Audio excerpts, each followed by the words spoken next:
Question number 4 बताएं। B C H और ई sir F और जी। थोड़ा रिलैक्स होता है तो चलो गाड़ी।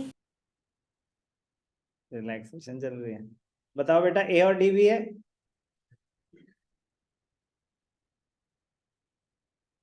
ए और डी नहीं है। चलो, thank you.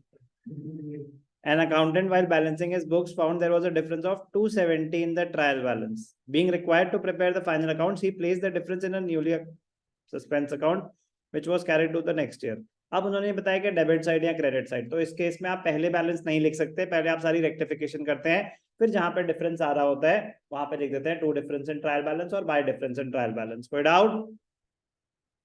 Interest on investment collected by the bankers were posted directly in the concerned bank accounts through the passbook, but no entry was made in the bank column of the cash book collected by the bank, were posted directly in the concerned accounts through the passbook, but no entry was made in the bank column of the cash book. Interest on investment collected by the bank were posted directly. Posting तो होनी किसमें थी? Interest में। No entry was made in the bank column of the cash book. तो होना तो bank to suspense चाहिए।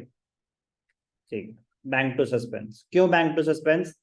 हमारे पास पासबुक आई, पासबुक में एंट्री हो रखी थी इंटरेस्ट की, हमने गलती से पासबुक से ही डायरेक्टली कंसर्न लिखा है ना, वर posted directly in the concern account. Posting होनी ही किसमें थी? सिर्फ और सिर्फ इंटरेस्ट में।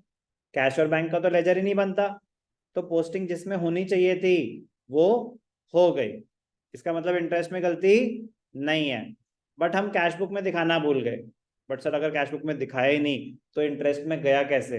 वो तो उन्होंने बताया ना, हमने डायरेक्टली पासबुक से ही दिखा दिया था, हमने डायरेक्टली पासबुक से ही दिखा दिया था, बैंक में नहीं दिखाया।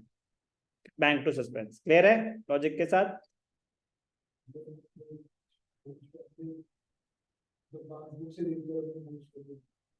हाँ तो हो गई ना लेजर में। तो अब जैसे ऊपर था बिल रिसीवेबल था, बिल्स पेबल में दिखा दिया, लेकिन पोस्टिंग सही कर दी। आपका डाउट ये ना कि जब मैंने रिकॉर्ड ही नहीं करी तो मैंने पोस्टिंग कैसे कर दी? जब उसने मुझे स्पेसिफिकली बता दिया कि मैंने कर दी, तो मैं ये नहीं पूछ सकता ना कि कैसे कर दी। क्वेश्चन ने बताया हमें कि पासबुक से देख के डायरेक्टली कर दी। स्पेसिफिक इंस्ट्रक्शंस आ जाती हैं तो उसमें कोई बचता नहीं है स्कोप। क्लियर है? Goods worth ₹700 were distributed as free samples and नालायक। Distributed as free samples. Advertisement to purchases. Advertisement to purchases. जिसका भी ये डाउट था वो नालायक है, नालायक। जर्नल में करा रखा है इतनी बारी, डायरेक्ट एंट्री थी। Please. Advertisement to purchases. E. Purchase of a chair from, अभी देखो कोई मैसेज डिलीट ना हो जाए। A purchase of chair from Karnal Furniture Mart for ₹65 has been entered in the purchases book. नालायक तो ये भी है। अरे मतलब ये इंपॉर्टेंट एंट्रीज होती हैं, बट प्लीज यार, मतलब कितने सारे क्वेश्चंस करने के बाद पहुंचे थे हम स्टेज पे। It is an important question. ये तो बहुत ही इजी था। ई करेक्ट एंट्री। सर ये करनाल फर्नीचर क्या होता है? अबे कंपनी का नाम है। चेयर खरीदी, furniture debited to Karnal furniture mart. कितने की? 65 की। बताओ। Has been entered in the purchases book. गलती से क्या हो गया? Purchases debited to Karnal furniture mart. कितना? 56। फर्नीचर डेबिट होना चाहिए था, हुआ नहीं हुआ? यस। फर्नीचर डेबिट करो 65 से, करनाल फर्नीचर क्रेडिट होना था 65 से, कम से हुआ है। परचेजेस डेबिट हो गया, होना था नहीं। परचेजेस को क्रेडिट करो और करनाल फर्नीचर मार्ट को कितने से? 9 से। क्लियर? बोलो। नहीं कर सकते। ऐसे तो चेयर का अकाउंट अलग, टेबल का अकाउंट अलग, ऐसा नहीं होता, फर्नीचर में जाता है ये सब। ठीक है बेटा,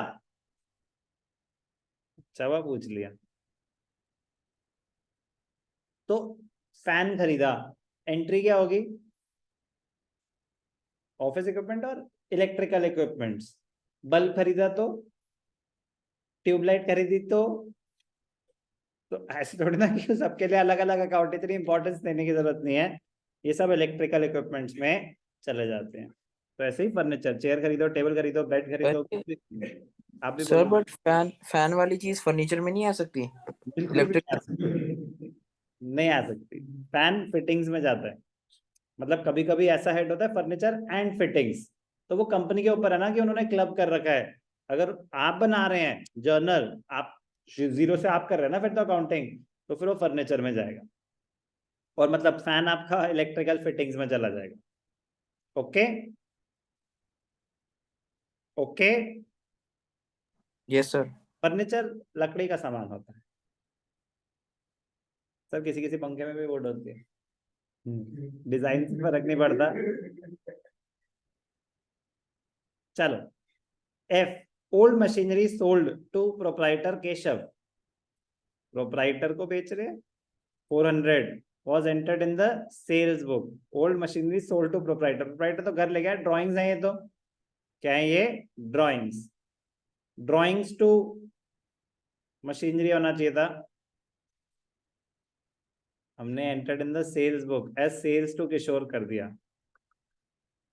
किशोर अच्छा हुआ, किसी और कौन? प्रोप्राइटर केशव। चलो ओके, एफ एफ यहां कर देता हूं। Correct entry, drawings debited to machinery होना चाहिए था, हमने कर दिया सेल्स टू केशव। केशव कौन?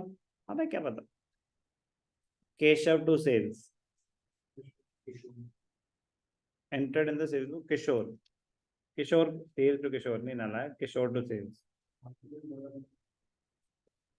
मैंने सेल्स वो तो बताया, सेल्स टू किशोर की एंट्री क्या होगी? किशोर टू सेल्स हो सकता है, बट आई डाउट, बट खैर लिख मैं वही रहा था, किशोर टू सेल्स। अब क्या होगा ध्यान से देखेंगे, ड्राइंग्स डेबिट होना चाहिए था, हुआ? कर दो, ड्राइंग्स डेबिटेड। सेल्स क्रेडिट हो गया, होना था sales debited to machinery 400 to Kishore 400। Drawing debited, sales debited to machinery to Kishore. कौन सा था ये? एफ। अच्छा, इन्होंने दो एंट्री पास करी ना, एक ही बात है वो। ड्राइंग डेबिटेड 400, सेल्स डेबिटेड, एक ही बात है। कम कहूंगी इन्होंने सिर्फ ये करी है, नहीं, कंपाउंड एंट्री सेम है इम्पैक्ट।